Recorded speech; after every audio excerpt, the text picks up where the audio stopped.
Hey everybody, welcome to the series finale of this podcast, the Pensky Podcast. We're going to be talking about Endgame. And Clay, I'd like to introduce you to my new wife. Oh, hello. Just thought I'd spring that on you. Amy and I are no longer an item. I have a new wife now, and she's not going to be in the episode much, but she's here. She looks suspiciously, she doesn't look like a mop that you've put a pair of glasses on and some fake wax lips. But no, we stopped that, unfortunately. It's just one of those shocking things that you sometimes have to reveal right before you go off the air or before you wrap something up, that, there's a whole new change that's coming and times are hard. And it's time to get into it. We're going to talk about Endgame today. Clay, how are you? I'm good. I hated this episode. How is anybody supposed to understand what's going on if they haven't watched the rest of the show? It's built on its historical foundation, I think, is the way to describe this episode. It's if you I hope you had Sean Murphy sitting next to you the entire time, just explaining things like a Wikipedia chat GPT at the same time. No, I honestly, as I was watching it, I was like, oh, I'm curious how long, you know what, honestly, it doesn't matter. It could have never, there were certain things that happened that I was like, maybe this is something that's been happening. They've been building to this for 3 years that we haven't watched. But then I thought, no, probably not. Gotcha. No. We'll explain all of that and more as we break down Endgame, which is the 25th and 26th episode of the 7th season of Voyager. It's the series finale. It's a double-length episode. It first aired on May 23rd, 2001. Teleplay goes to Kenneth Biller and Robert Doherty. Story credit goes to Rick Berman, Kenneth Biller, and Brennan Braga. Directed by Alan Croker. In universe date is 54973.4, which is 2378. It's also 2394 and 2404. In Endgame, years after Voyager's return to the Alpha Quadrant, Admiral Catherine Janeway resolves to alter the past in order to help her crew get home sooner. I'll tell you something, Brannon. I have a story credit on this episode, but all of my scenes got cut way down. I'm sure you can probably guess which ones they were. Can only guess. Brandon Braga, only popped in as a sort of story consultant at this point because I've handed over the reins of the show to Ken Biller. So, Rick, you'll have to deal with Ken from now. Ken who? No, you're the only person whose number is in my phone. Let's get back to the set of Enterprise, please, if you don't mind. So this is it, Clay, the podcast. If people Jerry are unaware, Ryan walks in, and all I could say was tighter. And no one listens to me anymore.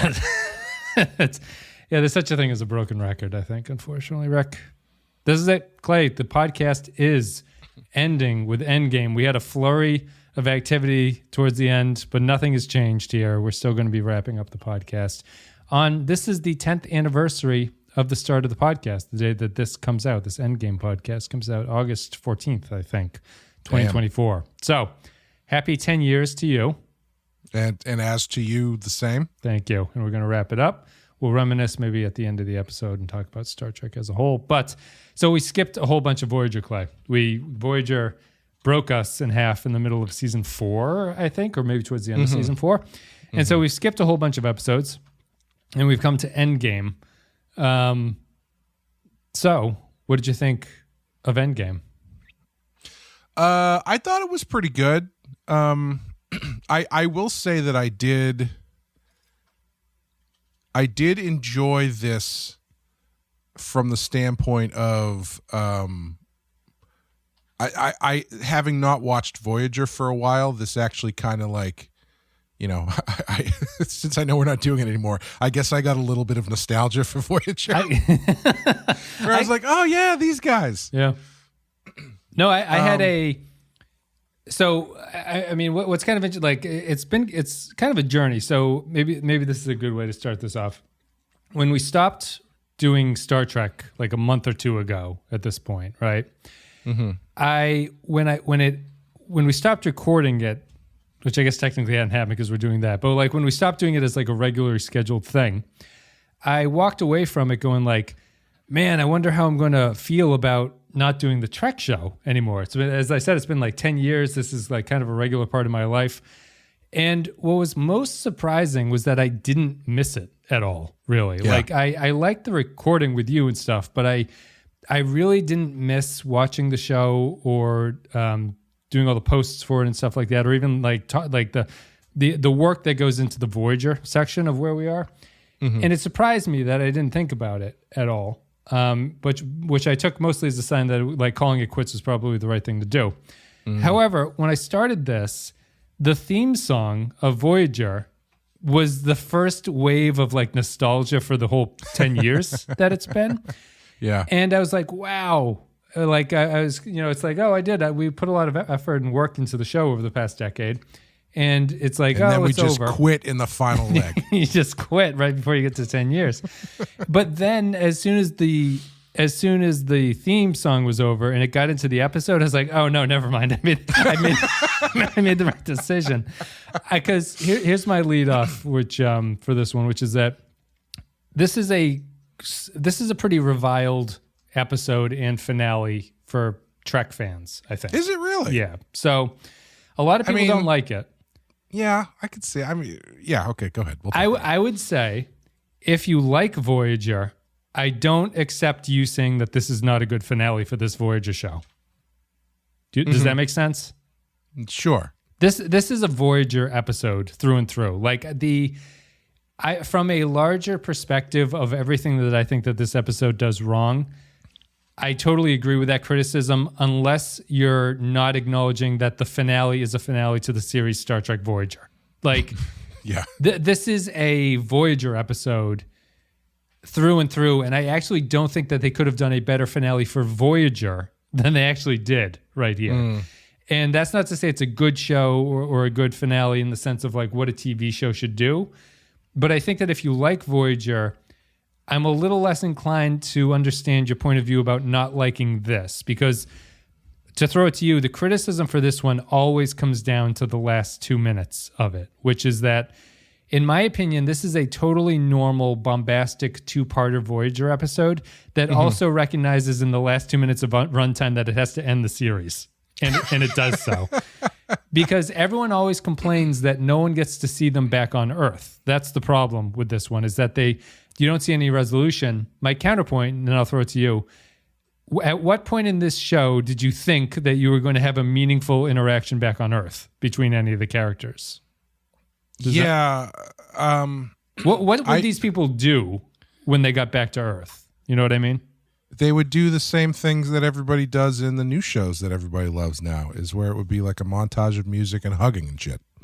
And it would be Harry Kim going up and knocking on the door of his mother's house, and his mother's like making dumplings or some other stereotypical thing, and turns around and wipes the flour off her hands, and she's like, Harry, and then like they hug, and then he runs to each other.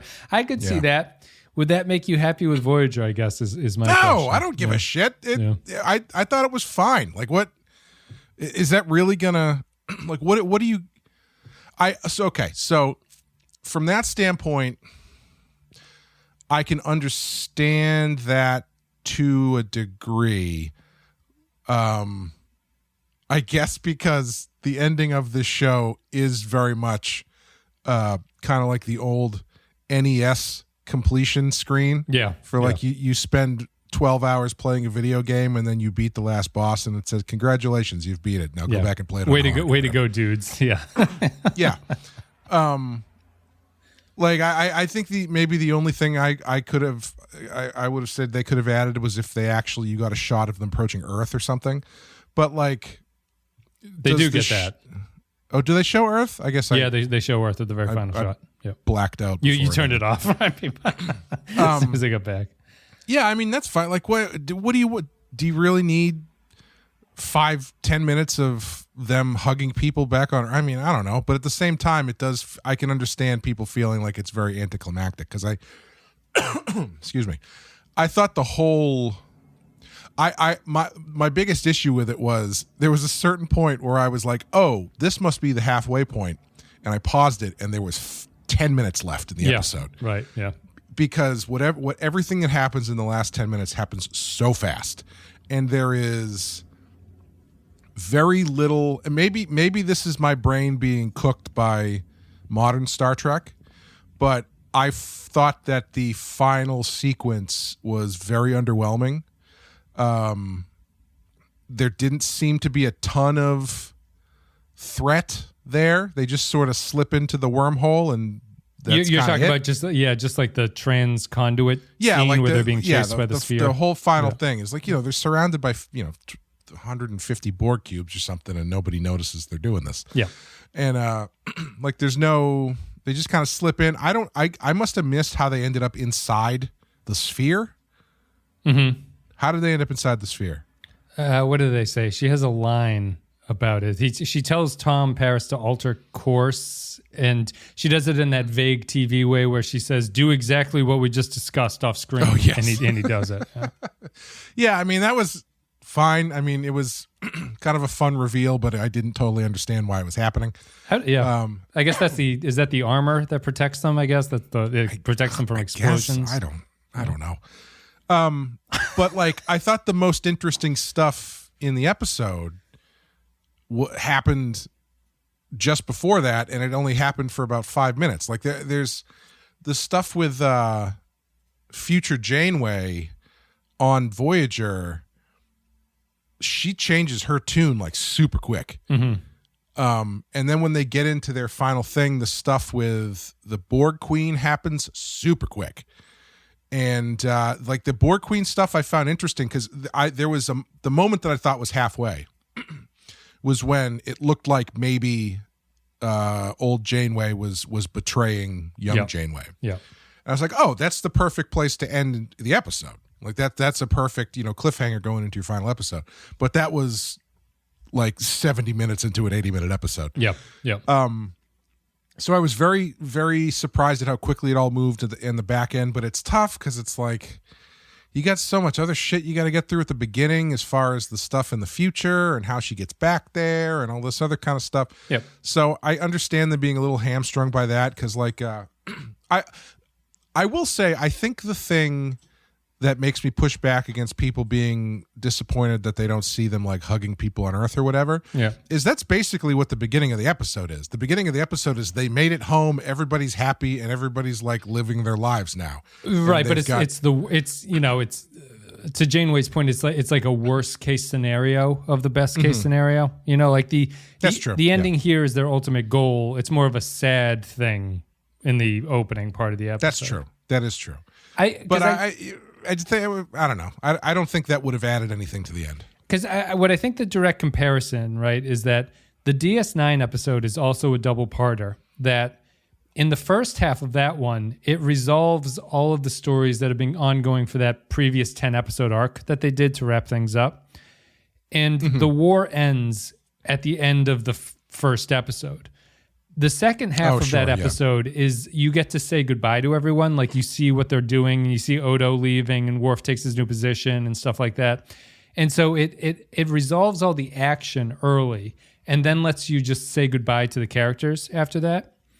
And what I think Voyager fans want is they want that experience. But my point is that Voyager is not what DS9 was. So if they had a montage of Voyager characters saying goodbye to each other, I just don't think that it has the emotional heft that DS9 managed to do because I don't really know anything about these characters 5 seasons in to them. 100%. I don't know what Tom Paris would do getting home. You made a joke about Harry Kim getting home, but it's like, what does Harry do when he gets home? Like what do any of these characters do?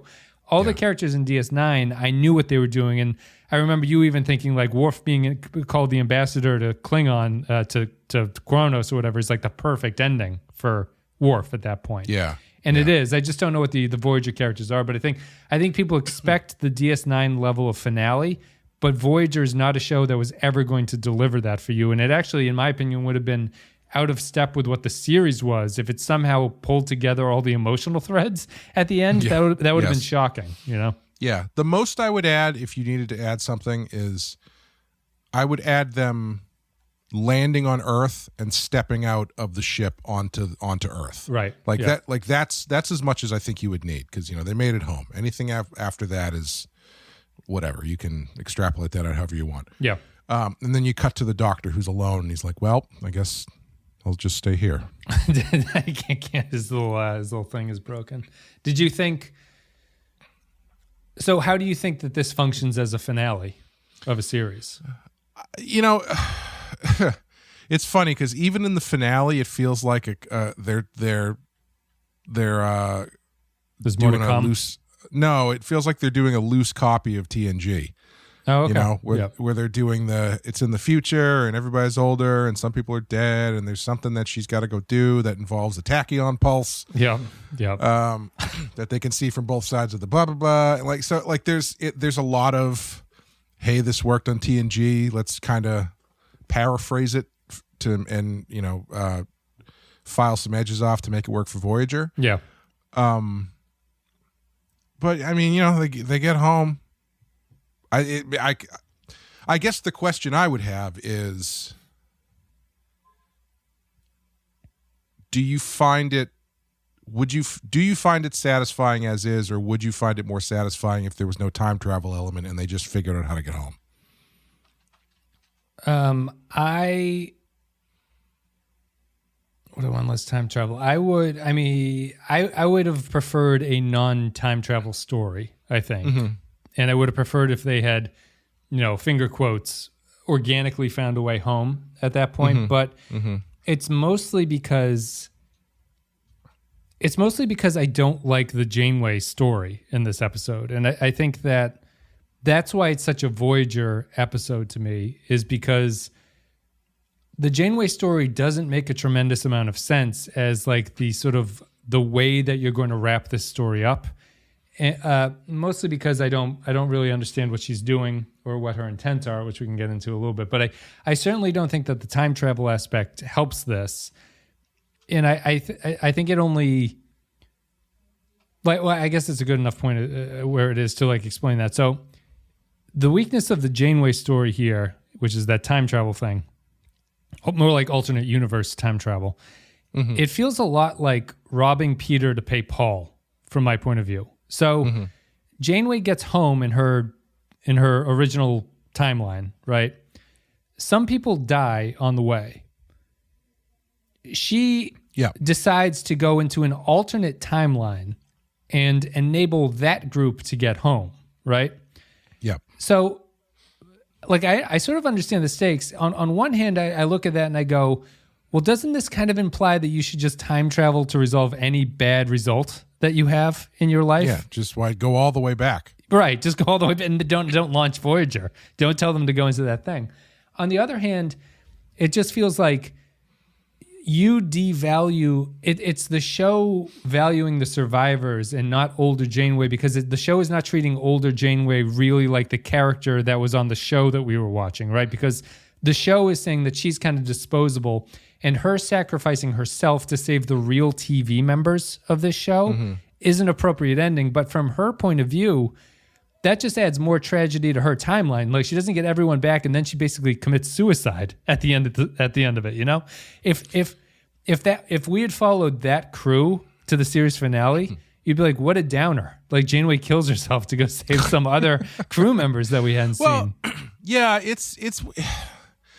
I think if you don't drill too deep into it, it's fine. But I agree with what you're saying, where it's like, why that moment to go back as opposed to further?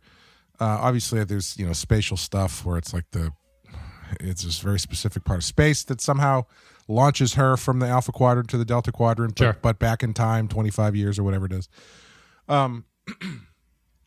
But yeah, once you start digging into it, there's no real interrogation of whether or not the future timeline is worth anything. Right. Because she has that conversation with Seven, where Seven's like, well, you told me I'm going to die, so I just won't go on the mission. And she's like, you're being selfish. Like, I don't know. I feel like you're being selfish. Yes. Harry Kim is the captain of a starship. Like, what happens if you change this timeline? Maybe he doesn't become the captain of the star. You know what I mean? Like, Yep. there's selfish. plenty of stuff in the future timeline that she's negating to bring back two people who've been killed. Yes. And I think it's a complete disrespect to her life to that point. It's like, yeah. And it's not sorry, I was just going to say it's not Back to the Future 2. Yep. Where Marty goes to 1985 and Biff Tannen runs the whole world. You know, like it's not this like dystopian future. It's a future that, all things considered, seems pretty good. Right, exactly. That she's now wiping from existence. And I get it. I get it.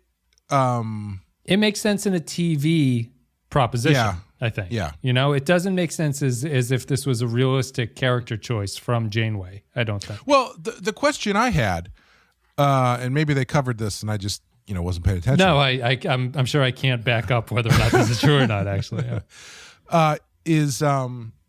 When did Janeway realize that this was even a possibility as far as this trans-warp conduit thing?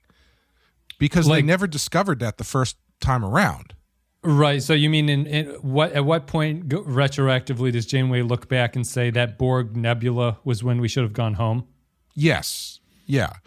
So because that's the whole thing that she brings up when she's talking to her younger self is the caretaker situation. Yeah. Where she's like, you made this decision last time to blow up the caretaker thing and you stranded everybody out here. Are you going to do the same thing again? Mm-hmm. And it's like, yeah, okay, but you you didn't know this the first time around. Right. You can't hold it against her for doing the same thing, right? Because they didn't blow the thing up. Like in this moment, yes, I guess that argument makes sense because she is choosing to blow the thing up other than take everybody home. Yeah. But like, I don't know. There's a lot you get. You have to decide how much you want to dig down into the time travel shenanigans, Yeah. Because I do think to a certain extent it does make sense for this version of older Janeway, who is really affected by the death of Chakotay in 7. But again, I don't know when she discovers that this was an option. Right. So like if this was something she had always been sitting with, that would be one thing. Like if they happen to like all the way home, you mean? Like or especially after the death, right? Yeah. But if they had flown through this nebula and got to the other side and then Harry was like, "Oh, there's actually a trans-warp we can't get back. Shit. We have to keep going forward." Yeah. And then from that point it's like, "Oh, damn, we missed our chance." Mm-hmm. But it's a weird thing, especially because you don't see the death of Chakotay or 7. No. Huge problem, in my opinion. Yeah. Yeah. So you don't entirely understand. I mean, you understand them from a general character sense where like, yeah, they're friends and shit, but you don't like understand the trauma that affected Janeway. And like, you don't, even if it was something like, I feel like the cleaner version of this would be like 7 and Chakotay die while they are trying to destroy this gate or something. You know what I mean? Like where there's sort of, because I kept thinking about the Kurtwood Smith episode, where what he's doing with his time travel jumping and that kind of stuff. And like he has a very specific thing he's trying to fix and avoid. Yep. Then he's got a purpose, and his time travel purpose is built into what he's doing and why he's doing it. This one is just, it's a lot more vague of like, yeah, at a certain point, Chakotay and 7 died, and that sucks. Yeah. So I guess I'll wipe out the whole timeline just to make sure of it. And it's, I think Janeway as a character, you can understand, oh shit, if there was a way for me to get these people home 23 years faster or 16 years faster, then I wish I had done it. Yeah. But I think, again, the crucial thing there is when does she figure out that this was an option? Yeah. Maybe I'm overthinking it. I don't know, which is I probably am. No, I mean, my overthinking it would be, what about, clearly there are many other timelines where Voyager does not get saved, right? Because if she can go to this alternate timeline, that would seem to imply that there are probably infinite other timelines where Voyager goes through infinite other possibilities that she could not save. So sure. I just feel like I don't like how TV writerly it is, where it's a complete disrespect to this Janeway struggle, which is, as you say, on the harrowing journey that they went on, she came out with like a 99% success rate at the end of it. Right. You know? Yes. So only going back because, To be fair, older Janeway does mention that in addition to Seven and Chakotay, like 23 other people get killed. Yes, but a lot of people have died on Voyager to this point too. It's like they've lost crew members, but it's only this point that where things sort of matter to her. So it's where I think that the Seven and Chakotay thing. So that's why my joke didn't particularly land is that the Seven and Chakotay thing is this episode's creation, right? So is it really? Yeah. So they hint at it in one episode before this, but this is where the first time it's acknowledged that they're in a relationship. Another thing they're swiping from TNG. Yeah, the Troy and Worf thing. Yeah. So Chakotay and Seven dying in this one off screen is a microcosm to me of what the show should have been trying to do. And Janeway's decision here, if this was a better, like modern, more serialized TV show that was shorter, her getting to the end and trying to undo her mistakes of the journey would feel more emotionally impactful. If we were watching a season where, Seven dies a couple episodes in, then Chakotay dies or whatever, and it's not just mentioned as an offhand kind of thing that like, what in the space between these episodes, characters died and we made it home. And now I'm going to go back and I'm going to fix that. I just think it's a real Voyager trick to not pre-plan those kinds of things and make you feel that in their race to get home, or if they were to do a DS9 type arc, a couple characters die off, right? And you're like, oh, they're almost home, but they're losing everybody.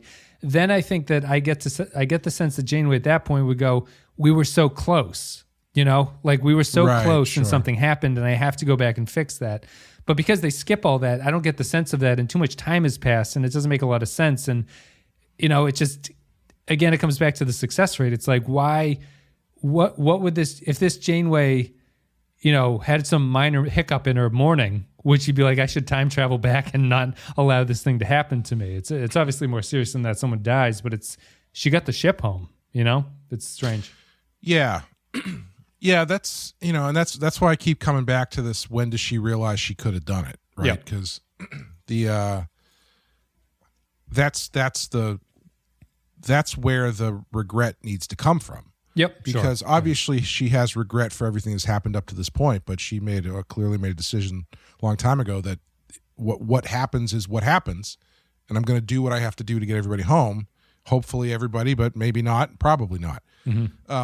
So for her to take this step to actively change the timeline, I think we need more of a sense of when she realized she could have, but she didn't. Yeah. Yeah. What do you think of it as a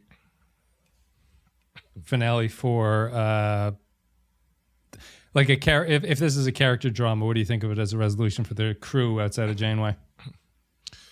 I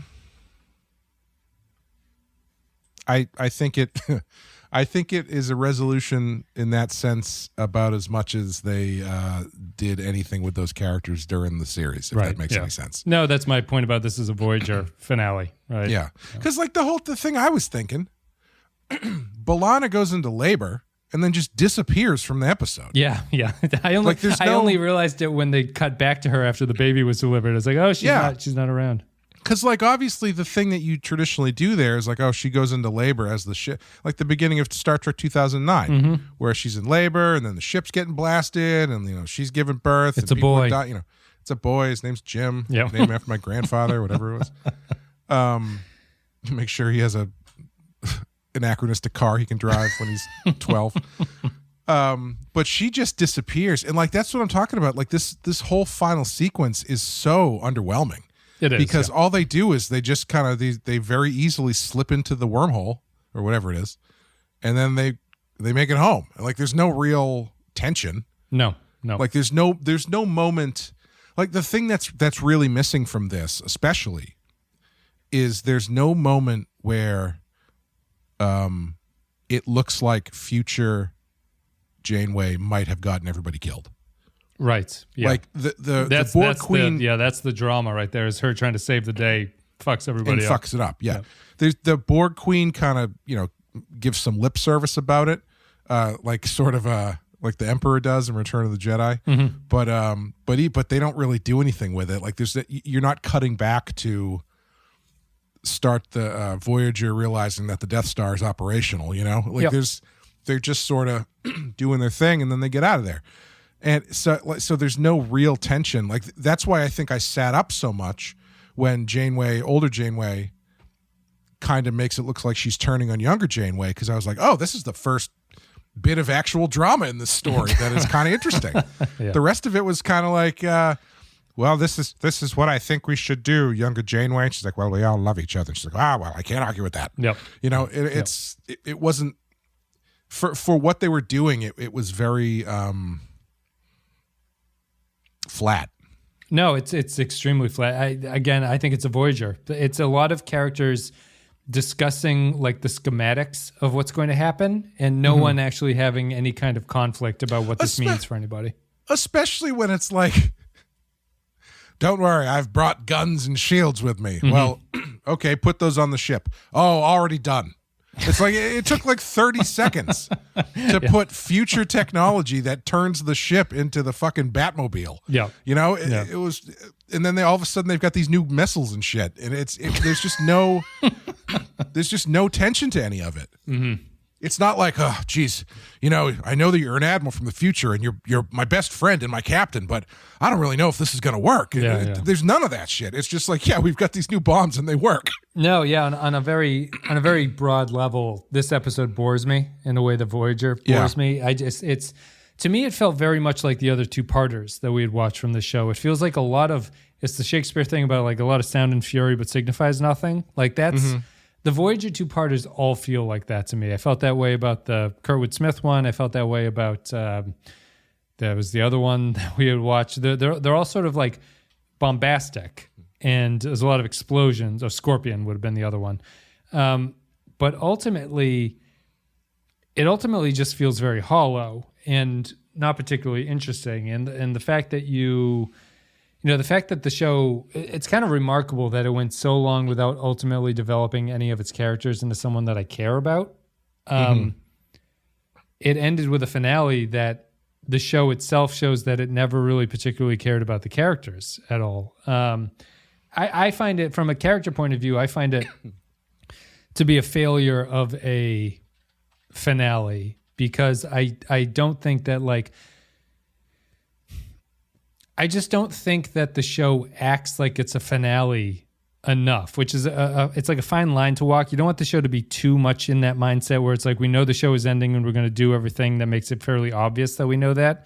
But I think you have to be careful in crafting your stories to reflect that everyone gets a shot at doing something and everyone is kind of like involved and relevant to it. Clearly, they got rid of Neelix the episode before this one, right? They dropped him off. And is that what happens? I was wondering. I wasn't sure if that's what they did or if they just decided not to have him in this one. Yeah, no, he's dropped off, and so Seven is talking to him over like voice chat or whatever, playing the game with him. But he's no longer there, which is fine, and it's like it was necessary for the finale or whatever. But I feel like too many of the characters in this are. Like Seven and Chakotay are probably the best example, because their getting together seems only to be done to allow Janeway to have this vendetta of fixing the timeline come up, right? Like, well, you don't even need them to be together to do that. You don't, but it's kind of like, what else would they be?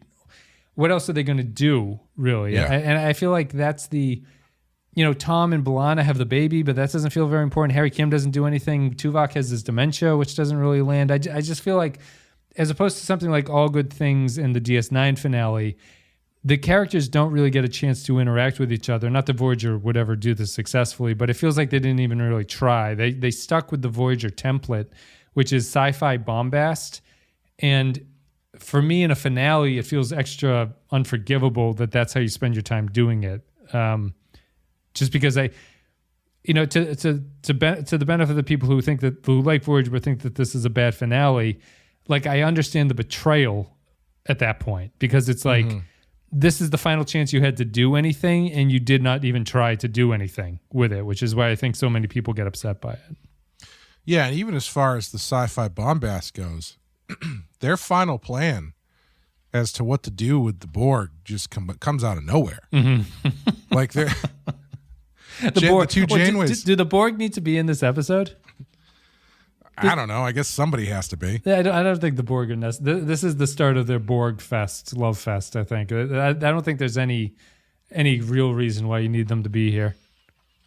But you've got the scene. Oh, excuse me, yawning. You get the scene where the two Janeways talk to each other, and then they very quickly come to the solution. It's like, well, I guess this universe isn't big enough for two Janeways. And then, like, she gives her the hypo spray. Like, nobody talks about what's going on. Yeah, and I know that would undercut the making it look like Janeway was turning on them or whatever. But if you look at what that plan actually consisted of, that was like a 1,000,000,000 to 1 shot that it was going to work. Yeah, it's unfortunate because like they needed to do the hologram thing, which then the hologram thing needed to not work at a certain point, and then the Borg needed to capture her, and then hopefully assimilate. Like, it's a lot of stuff that's out of their control in order to do this, and it's none of it is done. Oh, and not to mention this virus. Yes, yeah.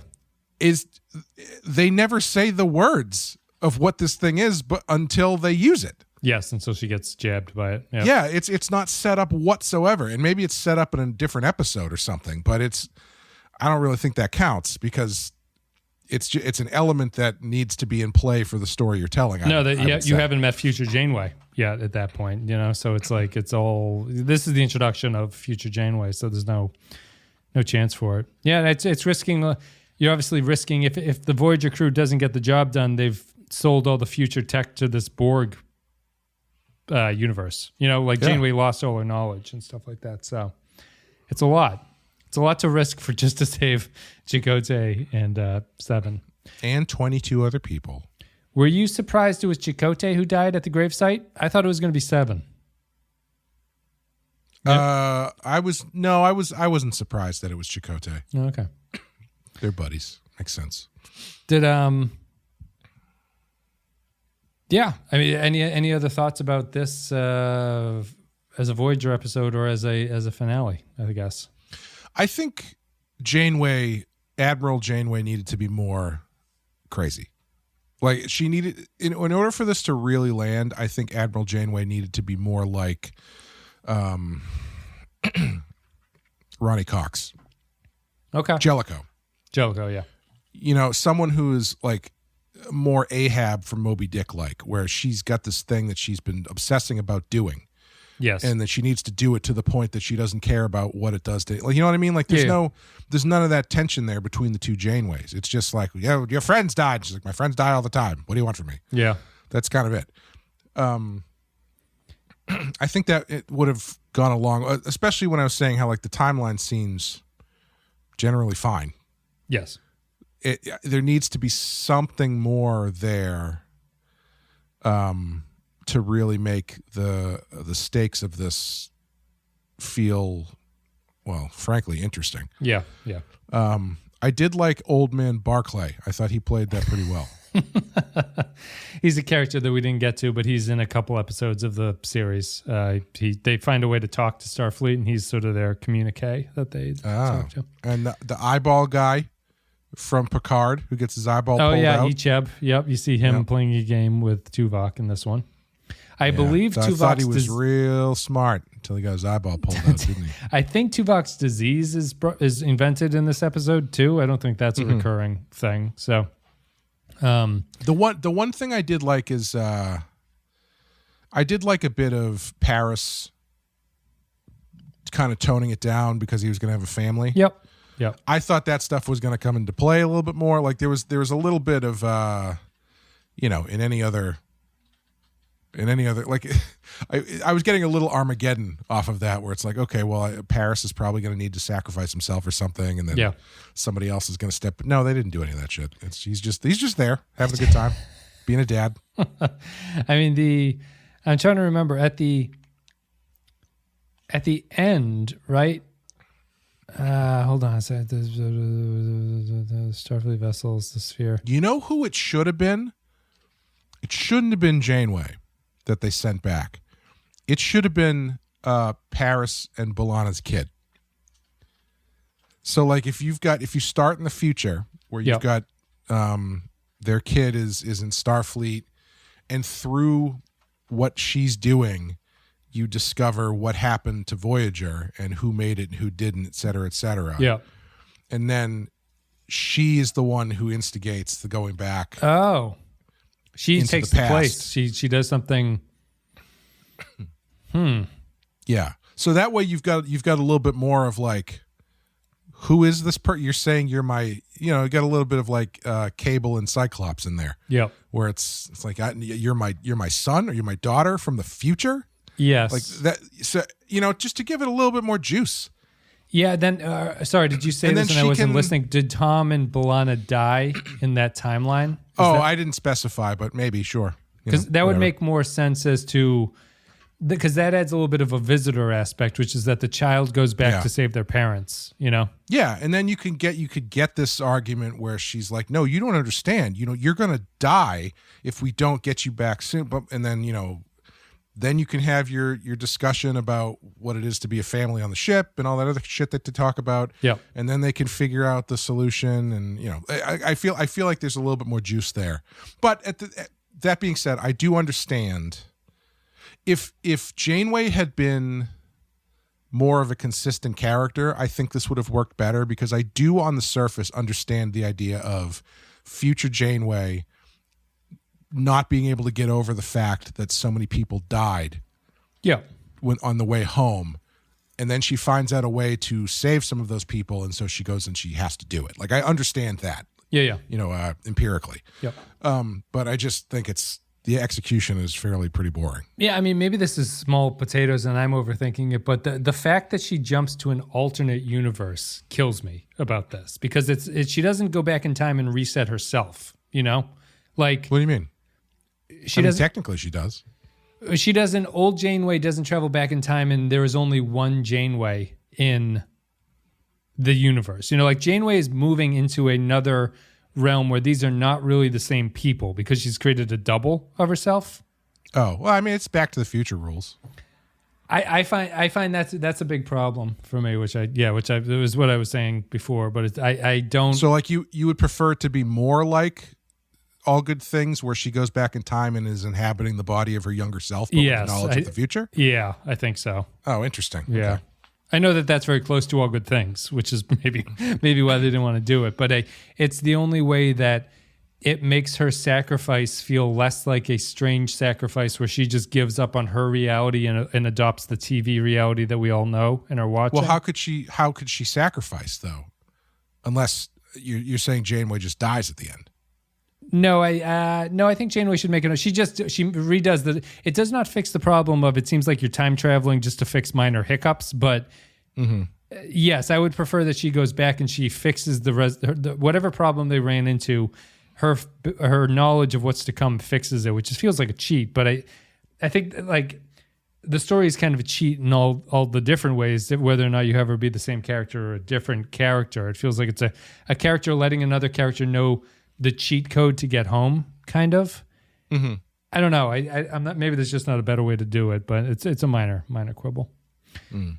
One of my favorite things in this being a Voyager episode is that when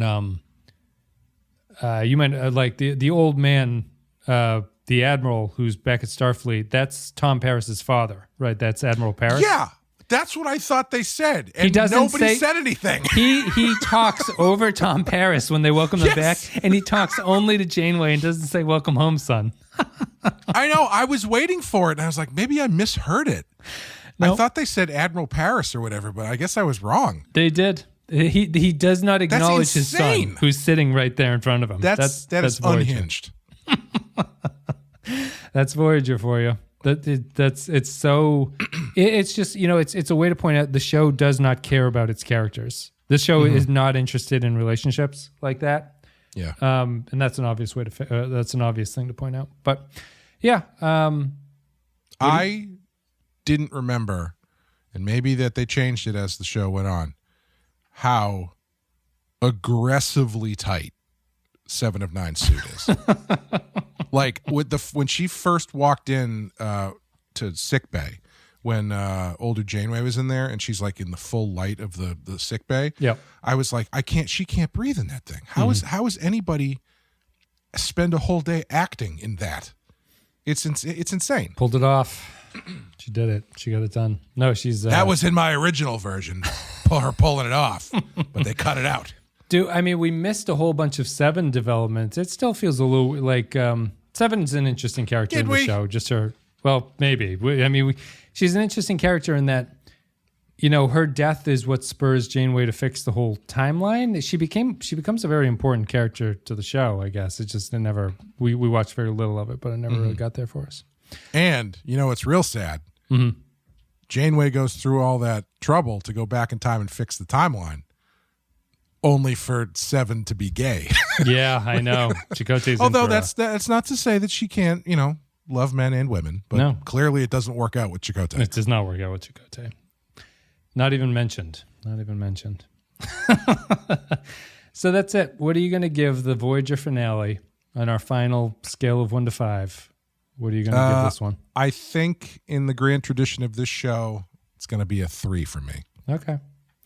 I'll give it a 2, I think. I think it's a little bit suboptimal. Not a great finale. It's worse as a finale, I think. I still prefer the Enterprise finale over this one. Oh, do you? Yeah. I do too, I think. At least that one has you going like, what's going on? Like, this is such a strange way to tell a story. This one feels like a Voyager episode that just happens to wrap everything up. Yeah, it's a 2 for me. Voyager, it's as a whole, is a 2 for me. So that's it. You give it a 3. I'll give it a 2. That's it for Endgame. Do you have any final thoughts about Voyager at this point?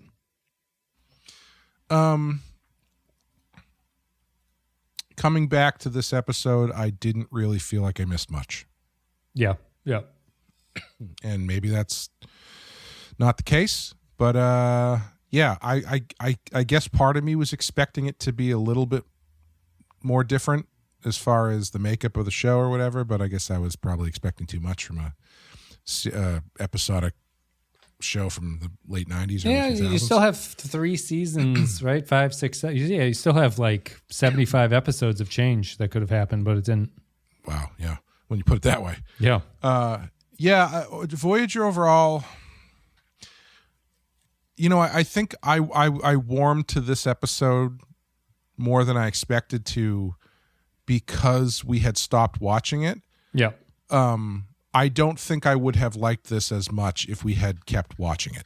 We had a year and 1.6 years of Voyager left when we quit. So, yeah, you would have had 1.6 years of more Voyager that we'd seen to lead to this point. Yeah, because I feel like having the break allowed me to sort of like reset a little bit as far as the vibe of this show. Yeah, agreed. But it is not ultimately different from the way the rest of the show is, and so I don't think getting to the end I would have really been that thrilled. Yeah, Voyager's. Do you like Enterprise or Voyager better at this point as a show? Oh, geez. Ooh. I was having a hard time thinking about this. Yeah. That's a tough question.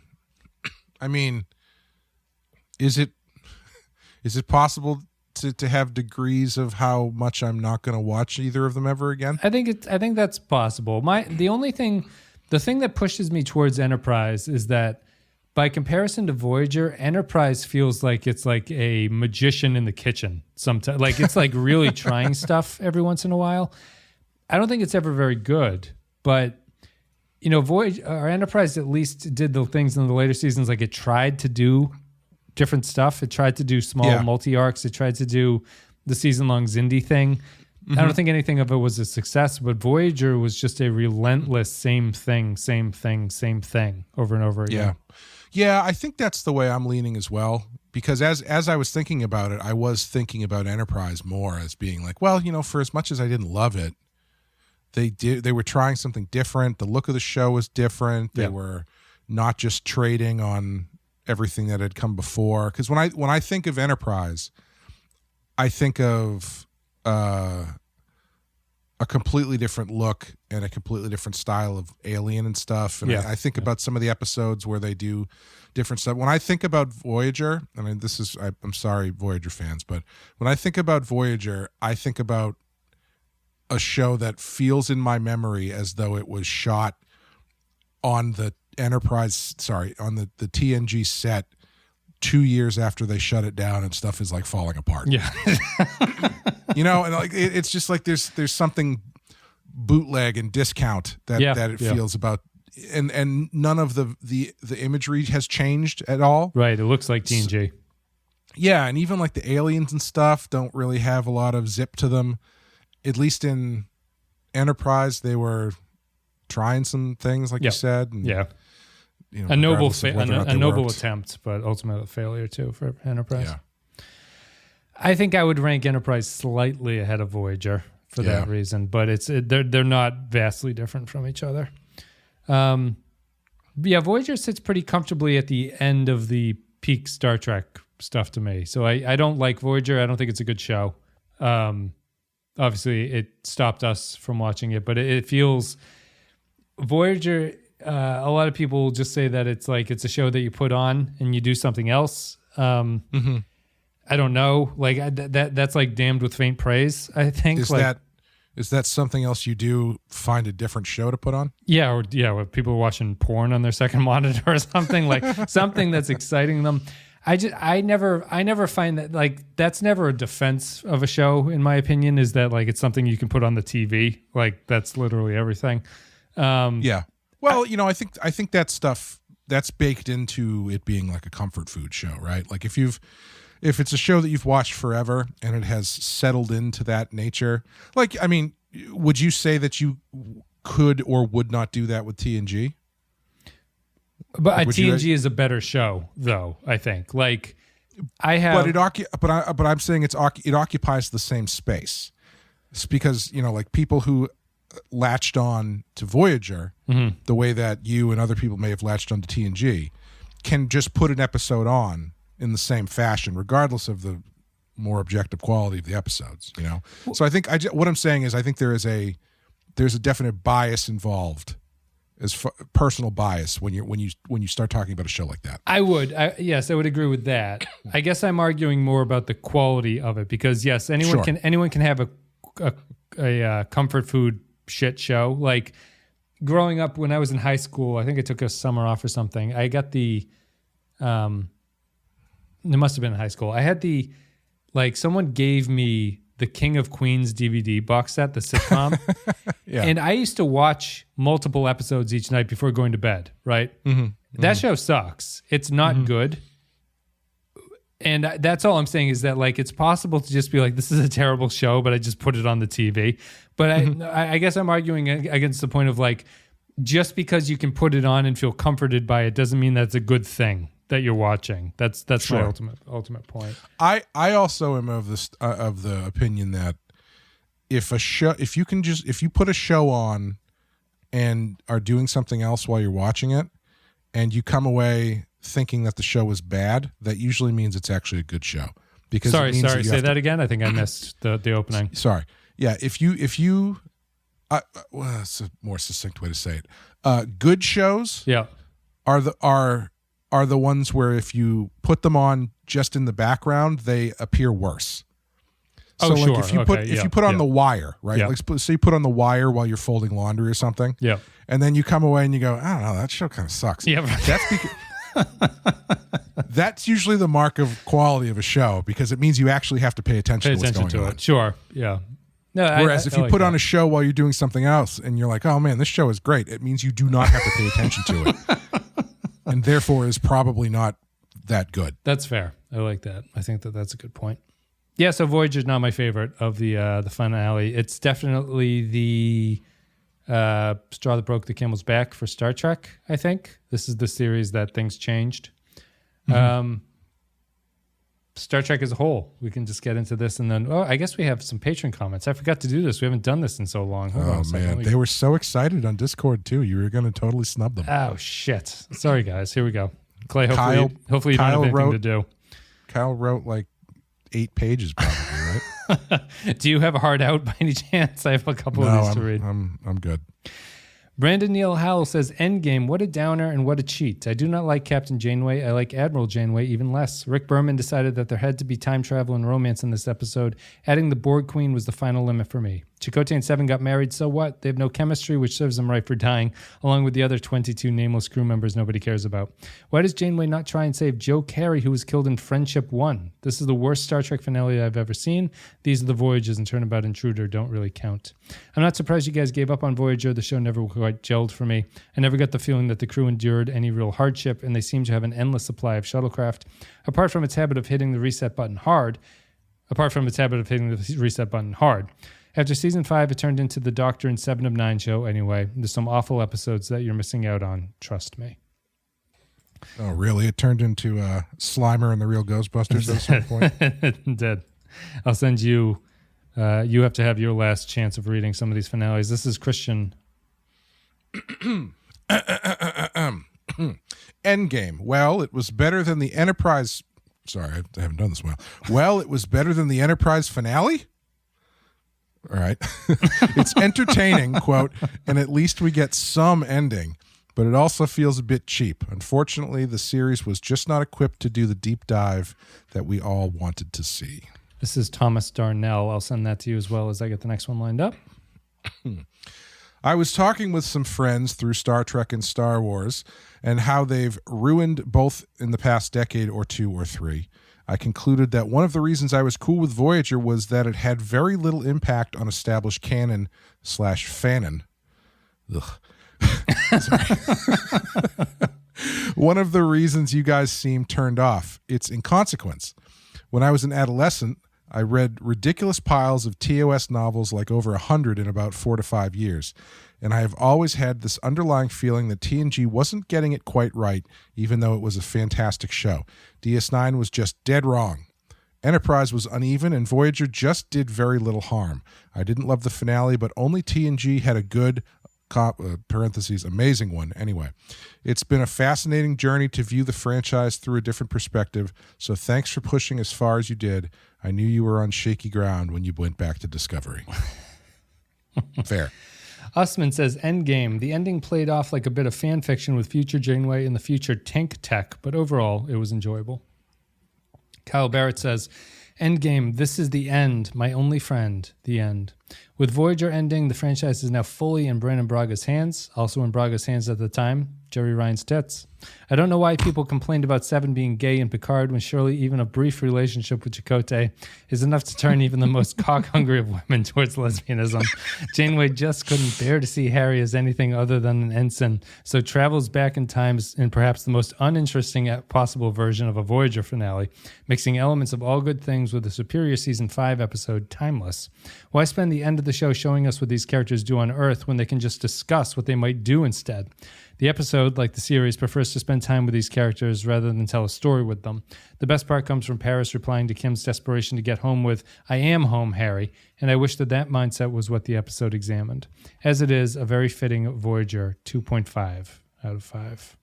Brandon, no one understands us here in this show. You and me, we got big plans. We're going back to the beginning. And when I say the beginning, you know what I mean? I mean Andorians. I mean lady Andorians.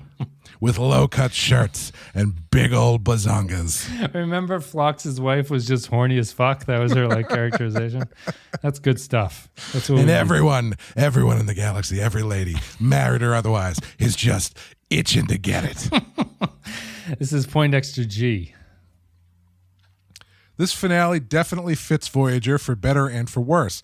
It has the fun factor with time travel and action with a look into a potential future, but future Janeway's plot seems pretty insane even by Janeway standards, and a lot of the details make little sense.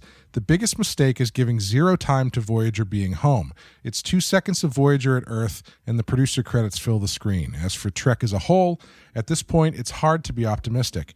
There are a few shiny spots with a good episode here or there, but the Section 31 trailer shows that TPTB, the powers that be, the powers that be, still want to take Trek in a direction that isn't what many of us care for. We have not talked about Section 31, or the trailer for Strange New Worlds season 3. Strange New Worlds is essentially I feel like is turning into live action Lower Decks, which is fine, whatever. Yep. But that Section 31 thing, man, woof. We'll talk. We can talk about it after this as we do our wrap up for Star Trek. ERP says, terrible finale for the show. Not only is the plot stupid as fuck, but the abrupt ending is just utterly baffling. Ending the show without having an actual homecoming for the crew, and who thought it was a great idea to waste time in an alternate future, which will be absolutely pointless because it was going to be erased anyway. That's it. And then, Rick in China says, fine, all well and good, but to this day I find it baffling they didn't spend any time back on Earth or with the crew resettling. They just get to Earth orbit and then it just ends. I do not think people would be happy if you got stuff with them on Earth. Like what? Yeah, well... What would be satisfying? No, I agree Everybody with that. goes to the big old tree. The famous tree at Starfleet Academy or whatever the fuck it is. I think they go, wow, the tree's still here. I think it would have been awesome if the show just Voyager crashes on Earth and everyone dies. Just like, they get home and it's a lesson about be careful what you wish for or something like that. But no, I agree with you. What I think people are doing is they're assuming that Voyager is a better show, right? Mm. Like that's the assumption, is that Voyager would be a better show, and then you would get this scene of everyone on Earth talking with family members that we would have gotten to know over the course of the series through like vignettes that cut back to them and stuff like that. But we don't have that. I don't know what you would have. Chakotay would have made out with Seven. Janeway would have looked stern and brushed her hair out of her face. Tom Paris would have put on a Hawaiian shirt. Like there's nothing there really, Right. Tom Paris didn't even say hi to his dad. Yeah, and vice versa. Yeah. The more I think about it, the more I think this episode should have started with Voyager coming in the future. Voyager comes back to Earth. They get the fireworks going off like, oh my God, Voyager made it home. And then you see Voyager land and the thing open up and it's PTSD-stricken Janeway, psychopath Tuvok, and like one other guy who survived, and like the doctor, or like even the doctor's fucked up somehow. You know what I mean? Like I feel like that's a good starting point for maybe I should go back in time and fix this. Not just like well, I can't drink caffeine anymore because I'm old. I should probably go change the history of what happened. Yeah, no, yes. The doctor's wife is hotter than mine. I guess I should probably go back in time and change that. What'd you think of the old age makeup at the start of this? I thought it was pretty terrible.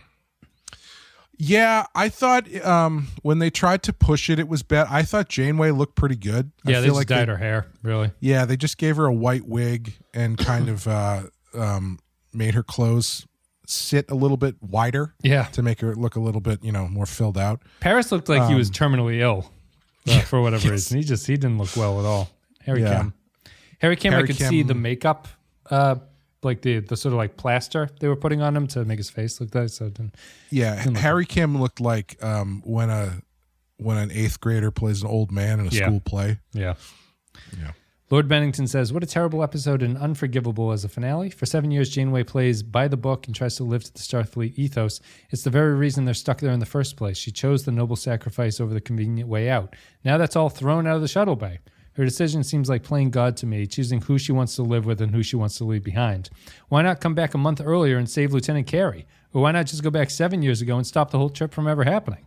Only so she can see the ending that she wants. It's incredibly selfish and such a poor note for Janeway to end on. It undoes all her good moments from the series with that final shrug. Also, ending the show without any scene of the homecoming, even setting a single foot on Earth, is completely unacceptable. I agree with the points about Janeway. We might have made the wrong decision. This Lieutenant Carey seems like a pretty interesting. Yeah, he's very memorable. Lieutenant Carey's gotten more name drops than any of the main cast members on the show in our Patron comments. Incel Who Needs His Pants On quickly says, should have signed off reviewing the fight instead to me. Changeling, let's see here. I'll send this to you. This is Changeling with thoughts about both Voyager and Endgame. Voyager. My favorite experience of Voyager was being in a hotel room, not connected to Wi-Fi and watching it on TV. So when you have limited options, it's pretty good. Endgame. It is kind of funny how they ended the show with basically one of those plots from season 1 about them randomly stumbling on a way home, only in this case it actually works. Also, I would have loved to have seen, after a few months on Earth, Seven turning to Chakotay and saying, I like women now. 2 Neelixes turning off the lights to the mess hall and saying, we're closed, and everyone else saying, thank God, out of 5. Angie Turlog says, Endgame, an above-average finale, which makes one mistake. The crew should have ended up back in the Delta Quadrant, continuing the journey. Interesting take. What do you think about that, Clay? Never making it home. I don't hate it. I would be...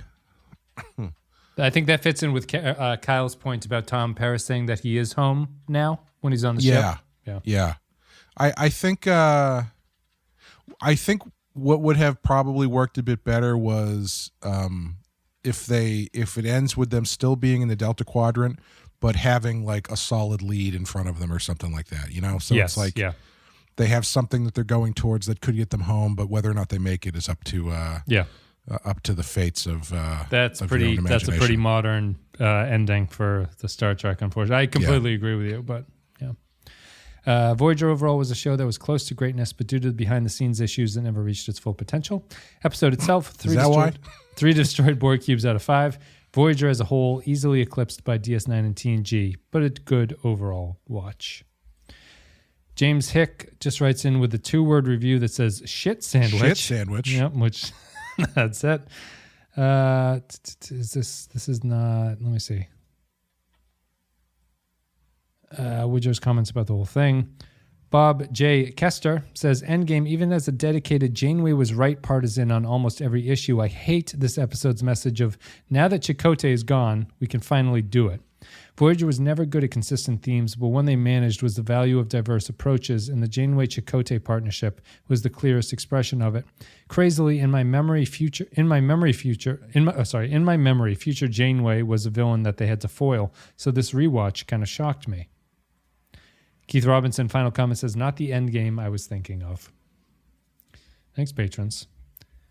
Patrons have a couple Star Trek thoughts overall, Clay, but we can now move into your thoughts about Star Trek overall. Where do you end up with this?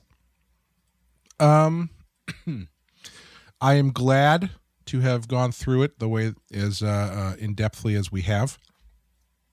I don't think I ever would have watched Enterprise if we hadn't been doing this. I probably wouldn't have ever watched DS9. Yeah. Because as I've always been a TNG first guy. Well, after the movies. Yep. And as much as I liked it, it's never been something that has made me that motivated to dive into the other stuff. So I was glad to get the chance to do it because I think there's a lot of good stuff in there. And obviously, everybody who listens to the show has been fantastic over the years, and can't thank everybody enough for listening. Yeah. You guys just really dropped the ball at the end there, and we quit.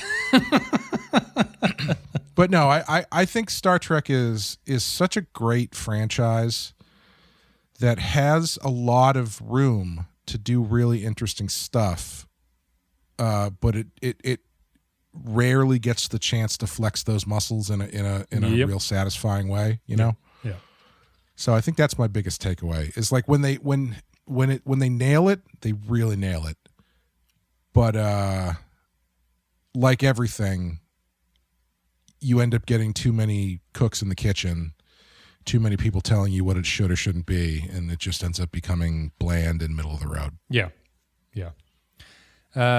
I'll add some thoughts. We'll get a couple comments in here. Brandon Neil Howell says, Star Trek is an odd beast to be sure. When it started in the mid-'60s, the captain usually got the girl, and the only place for a woman on the ship was being a secretary, answering the phone, and giving out cups of coffee, with the risk of murder or sexual assault thrown in. Since the start of Discovery, that's just the 60s in general. A petite woman can bash the shit out of a hulking Klingon warrior. I am lucky to see a straight white male on the bridge, let alone any male say anything apart from, aye, sir. Pike is in the kitchen a lot of the time, and Spock seems to have a learning disability. Star Trek has gone from one extreme to the other, and everyone talks so quickly you cannot understand what they're saying. Gay characters, trans characters, it means nothing because they have very little personality, and I'm looking at you, Grey Tall. Wes and Clay, here's my succinct comment. Star Trek is now about feelings rather than characters. It has no optimism and no joy, and that is unforgivable to me. So Star Trek, first of all, I have to thank you, Clay, for joining me for 10 years at this point. Oh, thank you for having me. It's been absurd that this has been the thing. We've spent a lot of time on something. I think we can now count ourselves in the top 0.1%, right, of a population about something with the amount of Star Trek we've watched, which is interesting. And there are people who've watched more than that, which is even more impressive. I agree with what you're saying. Is that like this? I like the concept of this franchise. My big takeaway is how little of the franchise is actually good. It quickly drops off. It's really just TNG and DS9 to me are what you would consider potentially a great TV show. They might not even reach the upper echelons, but they're the peaks of this franchise. The rest of it is a pretty low caliber experience that it functions in a lot of ways of falling into the franchise traps that I think a lot of these things fall into, which is that they start relying on the fan favorites too much, like the Borg. They start just doing callbacks instead of fully fleshing out a universe going forward. They're content to reference the past and all the member berries that people who have watched the previous stuff want to see. And apparently there's an audience for this because those people talk on the message boards and the reviews and stuff like that. But I find it's just been an experience of like you watch a franchise fall apart in front of your eyes. And when I was younger, stuff like that would really upset me. I'm older now and stuff like that doesn't upset me. It's just like everything ends, really. It's like what you learn when you get older. Nothing lasts forever. But it's mostly surprising, and it's more surprising that Star Trek has continued with the caliber of stuff it had after DS9 than anything else, is my takeaway from it. But the peaks of Star Trek, TNG and DS9, I really love those two shows. TNG, just because it was such a unique feeling for a TV show. There's nothing really quite like it, down to like the episodic nature, the soothing aspect of watching it, the way that the characters talk, which is something that this podcast watch has really impressed me by. Like, writing for these shows is difficult to make the characters talk in that way. Yeah. DS9 was just a great TV show because it had a whole bunch of terrible episodes, but it's the most like dramatic of all of them and the most interesting, I think, in a realistic sense. But after that, it's a quick plummet away from that. But it's been a lot of fun watching them. It became less so later on as we did. And the only other last thing is that I'm very glad we did Enterprise before Voyager. I think that was one of our better we might never things. have gotten to it. Yeah, we would not have gotten to it, I don't think. So. Yeah. You know, I think the franchise as a whole gets really interesting when you look at it, not only on its own merits, but when you look at it in the context of when these different series were on the air. Yeah. Because I think the original series watched in a vacuum probably isn't really that amazing to anybody now. Yeah. But except for every fucking boomer who posts on our YouTube videos about that. Yeah. I mean, to have never watched it before. Sure. To watch it totally brand new now, you might like it for like a kitschy value. There is some good stories in there, but like you wouldn't come away going like, oh yeah, I can see why that became the thing that it is. Yeah. But the time that it was on, it actually was pretty good about having these science fiction stories that were a response to the period of history we were in. Yeah. And I think TNG does a pretty good job with that. Probably not quite as good as TOS, if I'm being honest. In terms of like talking about modern issues, you mean? Yeah. They kind of they're more into just like stories, which is fine, and I think that's a different way to approach things. But Deep Space Nine, I think, is the most interesting one because Deep Space Nine occupies a period of American history where it was, casually referred to as the end of history. Yeah. because we were at a point where the Berlin Wall had come down, the Soviet Union had fallen apart, and everything just seemed like, oh, I guess we're done. I guess everything's going to be good. And we were kind of coasting for a long time on, the good vibes of whatever President Clinton was smoking.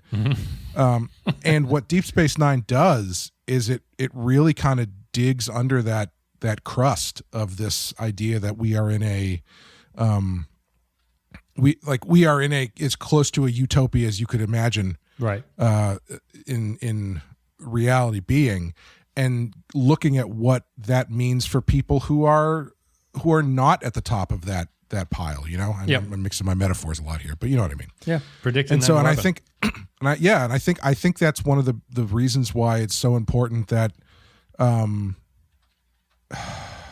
what's his name? Cisco. What's the actor's name? Avery Brooks. Why Avery Brooks was the lead of that show, because you're in a period of history where, it's not, race relations seem to be pretty good to some people, but there's a whole section of other people who it's not great for. And so you can interrogate that stuff. And like we've said a million times, the great thing about Deep Space Nine is it takes a look at this idea of this future utopia, and it really tests the boundaries of what that means and what the Federation stands for and where it breaks and what the values actually stand for. Yeah. And then you get into this weird space when Voyager shows up where nothing's happening. Well, that's when the franchise is born, right? That's when you have that's when you have a property at that point, really. But even in his, when does Voyager start? 95.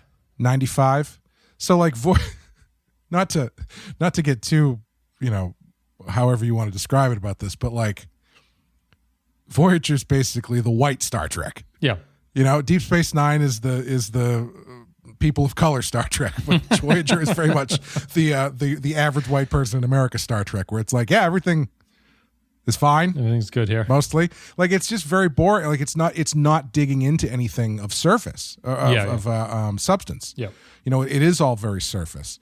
And then it takes, even Enterprise, where they're trying to do something better, it takes fucking 9/11 for them to do anything interesting. Yes. But even there, I give them more credit for actually responding to that and seeing how it fits into the franchise. And I think there's not a lot of television, franchises in general, honestly, that you can adapt and look at things that are happening in human history through. Yeah.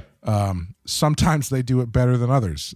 Recently, they haven't been doing a great job as hard as they've been trying to do it. But so, where do you stand now? Because this is our final thing. You might as well wrap up. Where do you stand on the modern Trek series? Honestly, I'm probably done. Unless something comes along and really Section 31. Yeah, even. Strange New World, as much as I liked that, it's fine. It's not really breaking a ton of new ground to the point where it's really bringing me back. They're not doing anything that's new and different, really. I find it silliness to be off-putting at this point. Yeah. I would come back for Lower Decks. I do legitimately enjoy Lower Decks. That's done now, right? Isn't it? I think they have one more season. Do they? Okay. But as far as the future of live action Star Trek, I'll be there for the movies if they ever start doing those again. But unless I hear really great stuff, I can't, based on the way they've been doing stuff lately, I can't honestly say I'd be coming back for another show. Yeah, no, I'm done with the modern Trek shows, all of them. Yeah, there's no, it's that realization that the magic is the genie's out of the bottle, kind of. You can't ever put it back in. And that being said, if you like them, that's fine. Yeah. I have nothing against people that love Discovery if those people exist. They do. But it's just you reach a certain point and it's this probably isn't for me anymore. Yeah. Yeah. I don't like the franchise enough to justify watching a show that I think is subpar, really. It's the trinkets and the costumes and stuff aren't enough for me. Well, that's where you and I differ. That's where we're wrong. That being said, if a new show comes out and they got some slamming new uniforms, an amazing new ship design, and a Delta that I've been dreaming of my whole life, I'm back in, baby. Back in. What do you I don't know if you've ever talked about this. Is like in a semi-tangential thing to what you do for a living. Mm-hmm. Like, what do you think? Like the Okudas were the ones who did all like the design work and stuff, like the sort of control panels and things. Like, sure. Have you ever? I don't know if you've ever heard your thoughts about the way that Star Trek iconography in that sense looks, like the graphic design of things. Sure. I mean, that's one of the things that I like the most about the show. Mm-hmm. Like I think, Star Wars does a really good job with that stuff. You look at, they have a certain number of shapes and designs and stuff where as soon as you see it, you're going to go, oh, that's Star Wars. Yeah. And I think Star Trek does the same thing. That's why it bums me out so much when they go so far away from those designs in the newer shows, like with the new Delta on Discovery. It's like, you're moving away from the thing that makes this unique, and you're just turning it into fucking Stargate or something. It's even the ships, as kind of cool as they were, to an extent, the new ships. They're like a Star Trek ship has such an identifiable look to it that if you start messing with it too much, you're going to lose it. Yeah. And you're going to lose what makes it special. And then it's just going to be another starship. And so to see, I think it's important to hang on to some of that stuff. Like I would never have thought, I never look at the original series and go like, man, what an iconic set of buttons they have on this ship. Yeah. But on TNG, the button panels and the stuff that's on the screen are as iconically designed as anything else on the ship. Yeah. And so it's really disappointing to see that stuff kind of fall by the wayside in favor of, the same like floating blue text, stony Minority Report shit that everybody else does. Yeah, they do. But I do think there is something to be said about a show like Star Trek or franchise like Star Trek, where I think they are at a point where you really have to ask, where do you go from here? Yep. Like there's only how far into the future can you go and keep changing things and keep updating things? Like where is there, have they reached the event horizon of what you can do? Are you no longer Star Trek, basically? Right. Moved far enough away. Yeah. Christian says, Star Trek's still my favorite fictional property. It's been a part of my life since I was born. Voyager didn't change that, but sadly I do view the Trek of today as a distinct thing. Old Trek was my thing, and I don't think new Trek will ever come close to that place in my heart. No, unfortunately. Let's see here. Kyle says, "There's great." I'll send this to you to this one. So this is Kyle Barrett's thoughts about Star Trek. As for Star Trek in general, it may shock you after all these years, but I've never really cared for it. Some of the films are fun. Deep Space Nine is great. Enterprise is my favorite exploratory series, and I'm catching up on the second season of Prodigy, which is a wonderful show. But overall, now the podcast is ending. I don't know how much I'll watch or think of the franchise. I just happened to find the podcast while trudging through TNG and thought I'd stick around. Having said that, high praise. Having said that, I have an obsessive urge that borders on mental illness to finish things that I've started, so I think I'm going to have to force myself to finish this Voyager rewatch, now without a podcast to keep me going. So I'd like my final words, after years of listening, commenting, and giving you an ungodly amount of money, to be a hearty thank you. Thank you, Kyle. One of our most generous and... Oh, I'm sorry. I read that incorrectly. It says a hearty fuck you. I always think of Clell Watson from Deadwood when I just see it written like that. Just fuck you before he hangs himself. Let's see here. Anyone else have thoughts about Star Trek in general? Changeling says, Star Trek. To me, Star Trek is a lot like fast food. You always know what you're getting into, so it's comforting, and it can be a treat at times. But too much of it, and you get sick. Woodrow says Star Trek sets the bar for sci-fi. It took itself seriously, and it was the only TV show that would ask the challenging questions about life and fulfilling one's human potential when your very humanity is what's holding you back. If an attracted Betazoid is wearing a leotard to work, is it your fault she can read your narrow thoughts? If a Klingon insists on fighting where a Romulan can't be trusted, how do you navigate the situation unscathed yet uncompromised? There was never an easy answer or a fair solution, and having that knowledge in my corner helped me tremendously through life. As for Voyager, with the exception of the Doc, Tuvok, and Seven, the Voyager crew were not good-looking enough, and they were not charismatic enough. They are wheat toast. I like wheat toast. Whole grain wheat toast. Yeah. That's it. That's all the Star Trek comments. Yeah, so my final thoughts about the modern Trek is just I don't like it. I think it's bad. That Section 31 trailer looks fucking like atrocious. I don't understand what world that appeals to anybody from. Like it's just like it seems like all the worst aspects of the most recent shows just jacked up to 11. Yeah. And like, who is this for? It's like it's like a John Wick, like poor man's John Wick almost or something. But it doesn't have the action stuff for that. I don't know what it is. I don't know who's going to watch that show. It looks absolutely awful. Like, it's not a show, it's a movie. Yeah, and even just like conceptually, it's like, well, you know what I go to Star Trek for? The Black Ops Assassination Squad. Right. Yeah. The more shady bars that are in a franchise, the worse it gets. Yes. It's just bad. Yeah, modern Star Trek is mostly shady bars. It's all shady bars and shady planets with gangsters sitting around. It's like a movie. It's like an action movie. If more than 40% of it takes place in the woods, you know that it's bad. Yes. It means they didn't have any money. No, I don't like modern Star Trek, unfortunately, all that much. But yeah, DS9 I'll still love. There is a curated list of DS9 that I would recommend. And then TNG, I think, is just a good time for pick an episode at random. I think you'll enjoy it. I'm still hoping against hope that one day we'll get a Kelvin Universe Star Trek movie where they jump into the future and meet Kelvin Universe TNG crew. Yep. And it's Tom Hardy playing Captain Picard. That would be full circle for a lot of people, I think.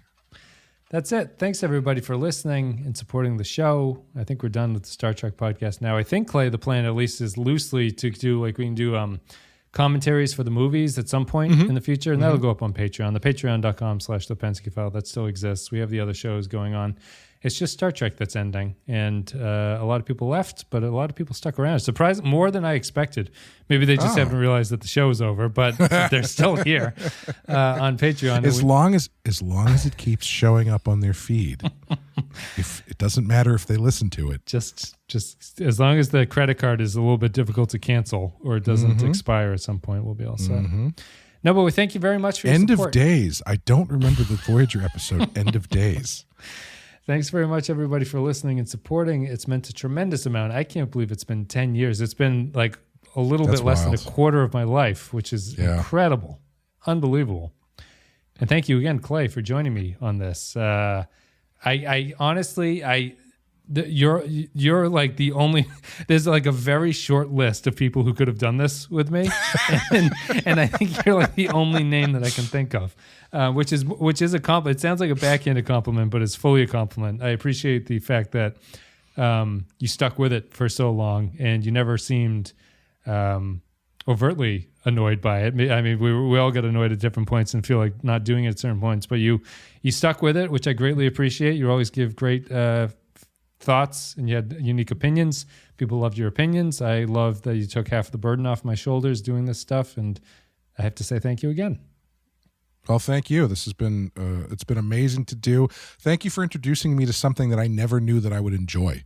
Like this, the first time that we did this in your living room with one microphone for 3 people, I never thought this would be something that I would go out of my way to do consistently to begin with, let alone, on top of what we're doing, the other things that we've done. Podcasting. on top of this one show, the other stuff that we've done, the Patreon stuff, and then to do the Badass show and Rotten Horror Picture Show. I just like talking into the void, apparently, which is, I guess that means I'm a middle-aged man now. But yeah, it's a really interesting. I guess it's a creative outlet. Yeah. And it makes watching stuff can be anytime you watch something, you always want to talk about it with somebody, right? Yes. So it's a great avenue to do that, because you get to talk to someone, and then if you're a listener, you get to feel like you're having a conversation. Yeah. Sometimes to the point of psychosis, because there's some people who've said like, "Oh, I was talking to Clay about that," and then his wife would say that you were listening to the podcast. It feels good to have it feels good to have people say that they find the conversations entertaining, which is always the highest of praise. Yeah. Yes, I can't thank you enough out there that is the case, because this very easily could be a chore to listen to. So to know that people actually are enjoying hearing our say stupid shit about Star Trek is, so it's pretty amazing. It is, yeah. So thanks very much, guys, very much. It's been a hell of a ride. Star Trek's over, but Star Trek will kind of continue in some way on the Patreon, whether we do those commentaries or something else. So that's it. Thank you, Star Trek, for providing us with all the content to cover. And I guess on to the next thing. Real Ripe and Real Rotten exists. Badass continues. Rotten Horror Picture Show continues. There might be something. I'm still in the mindset of like I'm enjoying the free time back. Yeah. Really. So yeah. I don't feel particularly motivated to do anything brand new, but we're doing Real Ripe every once in a while, which is a good way to scratch that itch. And that's it. Cool. All right, everybody. Well, thank you very much. And I had some line that I was going to end this with. Oh, all right. I guess that's it. Clay, do you have anything else you want to say, or are we done? No. Thank you guys for everything. Thanks for continuing to support the other shows, and see you out there. All right. Computer, end program.